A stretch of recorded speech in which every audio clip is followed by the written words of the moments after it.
Eu vou chamar para a nossa primeira palestra a bióloga Ana Luísa Fávaro. A Ana é responsável pelo nosso núcleo de conservação de recursos hídricos. Ela é expert em microbiologia de lodos ativados e ecotoxicologia aquática. Atua na área de tratamento de efluentes e monitoramento e controle ambiental desde 2001. Sócia fundadora da Aqua Expert Engenharia Ambiental. Então, por favor, Ana, eu queria pedir para todos os palestrantes que ficassem nessa região do palco para que as câmeras pudessem colher ótimas imagens de vocês. Nessa região onde eu estou.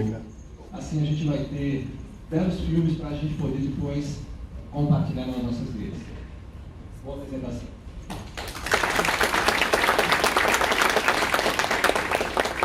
Bom dia a todos.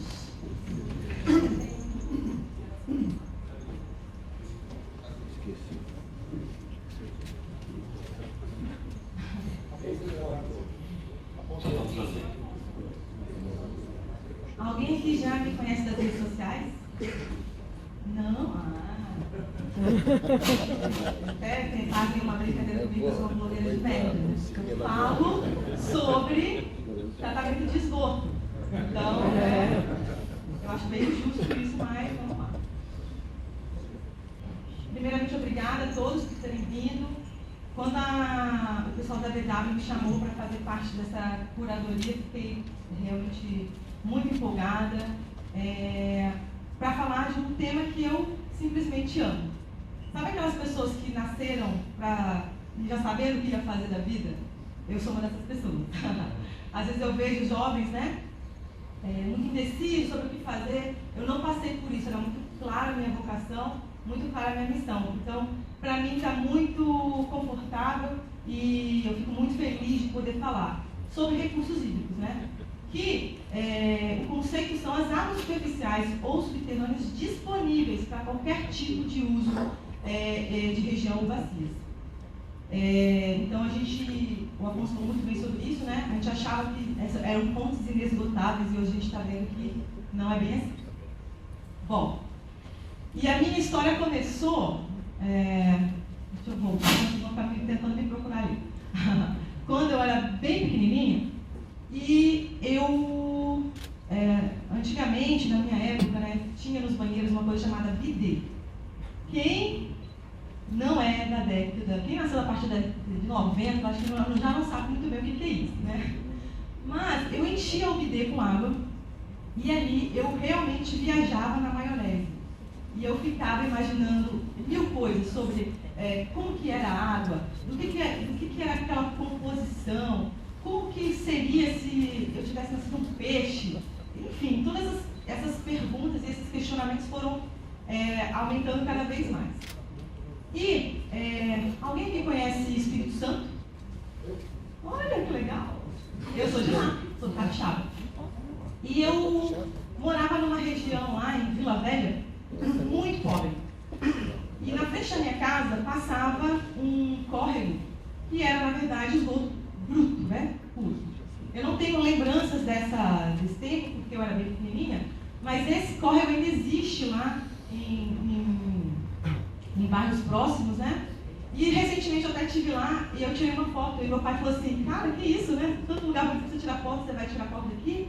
E eu falei, pai, eu não quero esquecer de onde eu vim. Eu não quero esquecer o que me motivou. Né? Eu quero realmente poder contribuir para limpar isso, porque a gente que mora em condomínios de luxo, que mora, às vezes nem de luxo, né? Um padrão de vida médio, não faz nem ideia do que acontece por aí. Às vezes a gente vê nos jornais, numa entrevista, e você não faz ideia do que aquilo está bem perto de você, né? Então eu vendo aquela situação, aquele esgoto, que meu pai falava que ele tomava banho naquele rio, eu falei, não, eu não posso ficar parada, não, eu tenho que fazer alguma coisa. Então isso realmente me motiva e é por isso que eu estou aqui. E aí eu falei, como é que eu vou fazer então para resolver esses causos aí, né, do esgoto? E aí eu me formei em biologia, que era sem dúvida, né? Era isso mesmo que eu tinha que fazer. Aqui estou eu, um close. Melhorei, né, gente? Melhorei, né? Rolar no primeiro ano eu comecei a trabalhar com tratamento de efluentes, né? Eu fui estagiária numa fábrica muito grande lá no Espírito Santo, chamada Aracruz Celulose, e ali eu vi pela primeira vez um protozoário numa gota de efluente. E eu fiquei maluca com aquilo. Eu falei, cara, dá para conectar tudo. Então, se eu ver essas espécies de micro-organismos aqui, eu posso falar para a empresa assim, olha, você precisa resolver tal coisa, colocar mais aeração, mais alimento, e eu posso, então, realmente ajudar de alguma forma com a minha especialidade. E aí, eu fiz isso, né? Então, eu fui estudar com o David Jenkins, lá nos Estados Unidos, que é o principal cara aí hoje que decifrou tudo sobre lodos ativados, sobre tratamento de esgoto biológico, né? E aí eu fiz isso. Então, minhas fotos são assim, geralmente, né? Com fundo, um lodo ativado, né? Um decantador. Faço análise microbiológica até hoje, eu ainda executo os ensaios, porque realmente é paixão, eu gosto muito disso.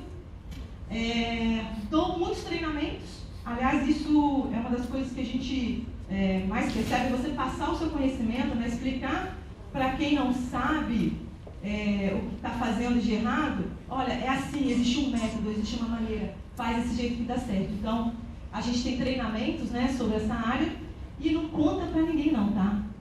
Mas eu sou mãe do Homem-Aranha. É o Peter Parker.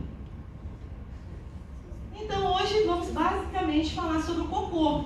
Tem gente que não gosta desse nome, acha ruim, mas é verdade, né? Todo mundo aqui faz. Se não faz, tem algum problema de saúde sério.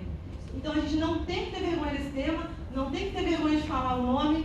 O cocô não gosta, inclusive, de ser chamado de número 2. Já perguntou para mim, falou, não gosto muito do número 2. Pode falar cocô mesmo e a gente vai tratar ele com todo o respeito que ele merece. Então, quando a Gabi me chamou, falou assim, Ana, não tem que se aprofundar muito tecnicamente, porque o objetivo é justamente a gente expor os problemas, né? Vai ter pessoas de diferentes áreas, então eu não vou me aprofundar muito nas minhas técnicas aqui do tratamento de efluente. E eu trouxe para vocês algumas estatísticas. Vocês têm noção de quanta água temos no planeta? Chuta aí um número. Sem nem falar esse número, gente. Tive que procurar na internet. 1,26 quintilhão de metros cúbicos. É mais ou menos assim, como se vocês pegassem o país, né, a área dos Estados Unidos inteira, colocasse assim na horizontal, e a gente fosse encher de água toda essa superfície. E daria mais ou menos 150 quilômetros de profundidade. Então, é muita água, né?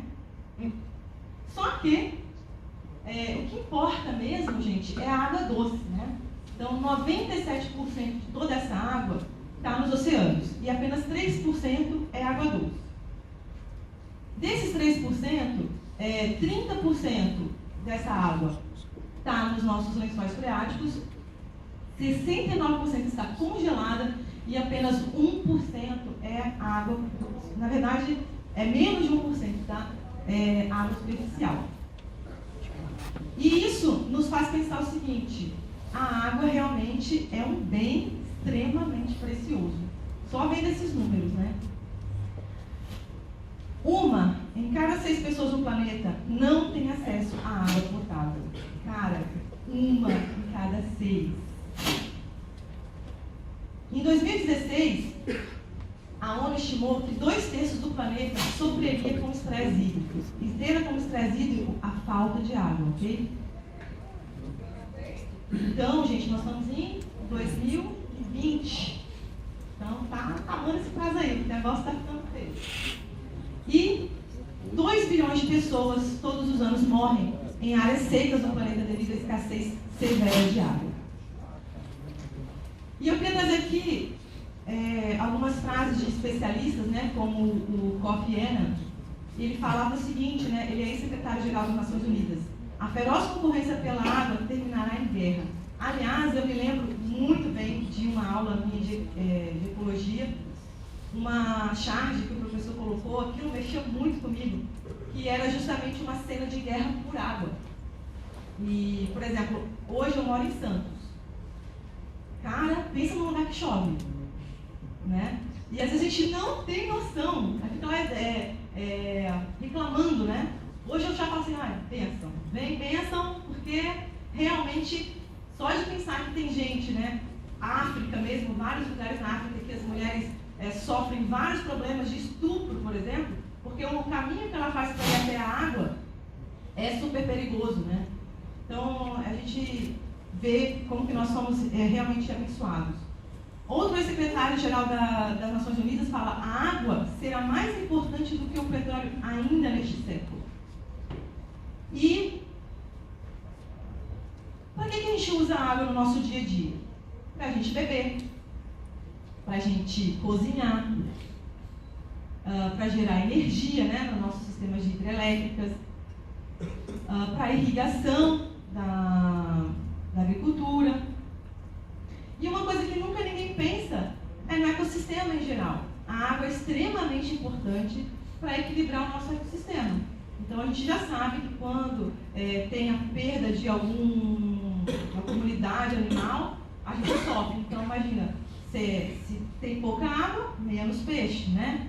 Enfim, então esse equilíbrio é extremamente importante. E quais são as principais contribuições para o estresse hídrico? O primeiro dele é o consumo excessivo de água. Os nossos hábitos alimentares hoje, então não só os alimentares, né, mudaram muito. Por exemplo, a gente sabe que para fazer carne gasta-se muita água. Então, ao invés de a gente comer mais verduras, legumes, acaba se consumindo muita carne. Enfim, todos os outros nossos hábitos, né, de roupa, de cosméticos, tudo isso consome muita água. A poluição por lançamento de esgoto e lixo. Então, inclusive hoje eu vou focar mais nessa parte do esgoto, né? Porque não dá para falar sobre tudo. Porque senão eu teria que colocar aqui também a questão do aquecimento global, que aumenta a evaporação da água e também leva ao estresse hídrico. Os efluentes industriais, que inclusive é mais a minha área, né? Eu trabalho muito com indústria, então é uma área vastíssima. A gente vai ter que falar aqui de, por exemplo, um assunto que está muito em alta agora, os fármacos, né? Então, já se sabe que a nossa urina elimina muito fármaco, muitos hormônios, e os nossos sistemas de tratamento convencionais não removem essas substâncias, e isso vai causar uma série de outros malefícios, tanto para o meio ambiente quanto para a nossa saúde, né? E também a poluição por agrotóxicos e fertilizantes. Então, tudo isso atrapalha muito a qualidade da água, então você acaba tendo uma pior qualidade de água, e muitas vezes sem condições de tratar adequadamente, e isso tudo leva ao estresse hídrico. No Brasil, como que é a distribuição do consumo de água? A maior parte vai para a irrigação, 67%. Né? E às vezes a gente fica aqui falando da indústria, falando do esgoto sanitário, e se esquece desse fator super importante, né? O abastecimento animal vem em segundo lugar, depois vem a indústria, o abastecimento urbano vem com 8,7%, abastecimento rural e as termoelétricas. Então hoje nós vamos focar aqui no abastecimento urbano, vamos falar sobre o problema do tratamento de esgoto. Porque senão, né? Infelizmente, gente, aqui tinha um vídeo, não está funcionando, mas eu convido vocês depois a entrarem no site do Instituto Trata Brasil. Eles têm um documentário incrível com todos os embaixadores do Instituto. 36 minutos do documentário, lógico que eu só coloquei um trechinho de 1 minutinho. E basicamente ele estava falando o seguinte: os especialistas, já começa uma especialista falando assim, não, começa o Maurício, da Turma da Mônica, falando, gente, eu nadava no Rio Tietê, eu via peixe, né? E você vê do jeito que está hoje, é realmente muito triste. Uma outra especialista falando, eu tenho vergonha de receber pessoas em São Paulo ou em qualquer outro lugar, grande metrópole, que você vê o rio tão contaminado dessa forma. E então eles vêm falando assim, a opinião deles, né, a visão deles, do que tem que ser feito para resolver esse problema. Então vale muito a pena vocês assistirem. Ah, tá funcionando só que não tem áudio, né? Então não vai adiantar nada. Mais algumas estatísticas para vocês. 100 milhões de pessoas aqui no Brasil ainda não tem coleta de esgoto. Tem noção disso? Coleta, não estou falando de tratamento. Coleta. Porque isso aí também é uma outra questão, né? Às vezes tem coleta no município, mas como que é o tratamento? A qualidade do tratamento. Lá em Santos, por exemplo, mais de 90% de todo o esgoto é coletado. Já saiu várias vezes aí no ranking do Instituto Estado do Brasil como uma das cidades mais limpas para o saneamento. Beleza, sabe como que é o tratamento? Gradeamento, cloro, praia. Alguém já tomou banho lá? Nada disso? É assim. Mais de 30 milhões não recebem água tratada. É muita gente. 30 milhões de brasileiros não recebem água tratada. Mas para o semiárido, mais de 400 mil crianças não têm banheiro na escola. É bem triste. Em 2018, foram 233 mil internações totais por doenças de veiculação hídrica no Brasil. Verminoses, dengue, zika, tudo isso aí. E em 2018 também foram 2.180 óbitos por causa dessas doenças. E a falta de saneamento está muito relacionada ainda com a renda das pessoas.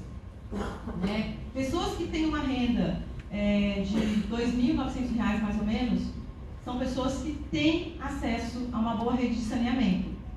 E as que não têm acesso ganham em média R$ 500. Então realmente está muito ainda relacionado ao nível de pobreza, né?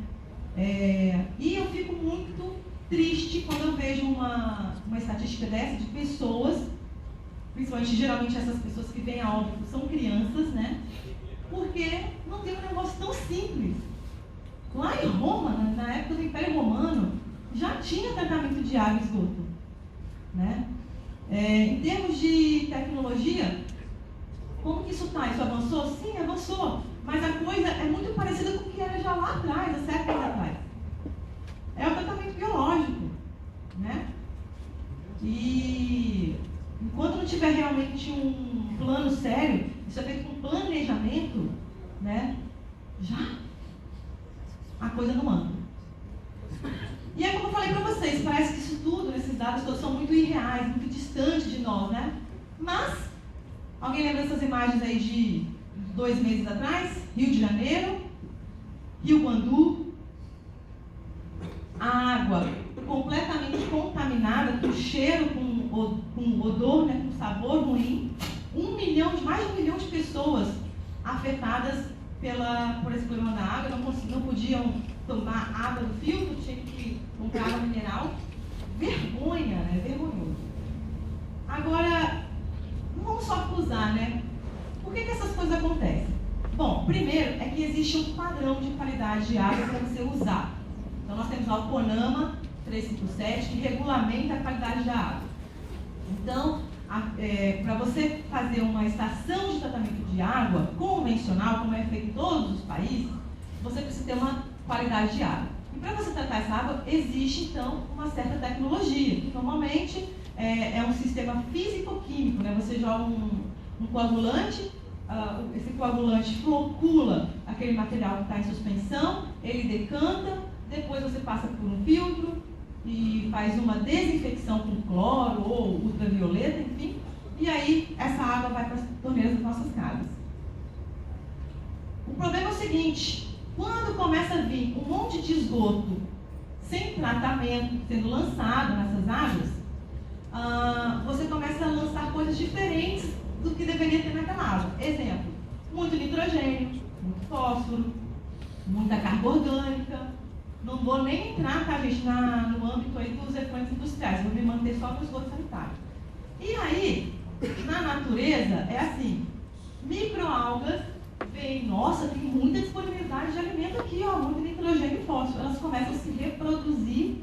demais, causando o que eles chamaram na época de boom, né? Então foi uma eutrofização do rio, excesso de bactérias, de cianobactérias, que são alguinhas verdes, por isso que você via na imagem a superfície da água do rio bem verde. Então, nada mais é do que muita disponibilidade de alimento, as alguinhas se reproduziram.